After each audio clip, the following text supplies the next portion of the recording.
వాళ్ళంతా బాధతో ఉన్నటువంటి ఒక పరిస్థితులు.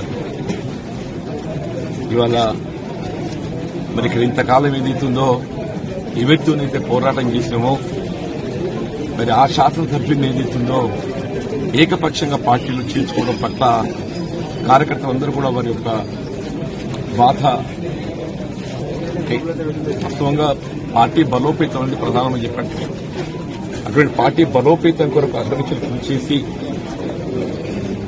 4 దశాబ్దాల ఈ ప్రాంతం పార్టీ పటిష్టానికి పనిచేస్తుంది, ప్రజలకు అందుబాటులో ఉండి సమస్యల పరిష్కారానికి తోడ్పడుతున్న పరిస్థితుల్లో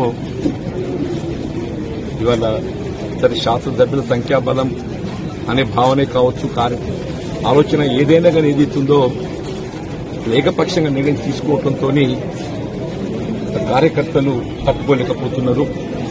వారి యొక్క మరి ఆలోచన సూచనలు దానికి అనుగుణంగా భవిష్యత్తు కార్యక్రమాన్ని నిర్ణయం తీసుకొని దొరుకుతుంది. మరి భవిష్యత్తు కాలం నిర్ణయిస్తుంది.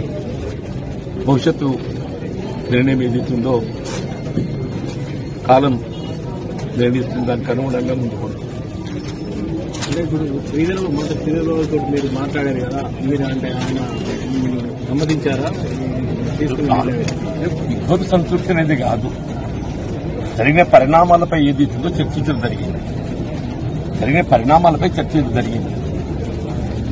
కానీ శాసనసభ్యులు అనేది సంఖ్యాపరంగా మరి ప్రభుత్వానికి అండగా ఉండాలనే ఒక భావనతోని మరి ఇతర పార్టీలకు చెందినటువంటి ఒక శాసనసభ్యులు పార్టీలు చేసుకోవాలని చెప్పని తలంతో, కానీ ఆ చేరిక అనేది ఆ ప్రాంత కార్యకర్తల యొక్క మనోభావాలను కూడా గౌరవించాల్సినటువంటి బాధ్యత పార్టీపై ఉంటుందని చెప్పని నేను భావిస్తున్నాను. చెప్పండి, దశాబ్ద కాలం తెలంగాణ రాష్ట్రం ఏర్పడినప్పటి నుండి కూడా మరి ఈ ప్రాంతంలో కాంగ్రెస్ పార్టీ బలోపేతం కొరకు కృషి చేసినటువంటి కార్యకర్తల మనోభావాలకు భిన్నంగా కేవలం శాసనసభలో సంఖ్యాబలం అనే యొక్క భావంతో చేసుకోవడంతో వీళ్ళ కార్యకర్తలు అభిమానులు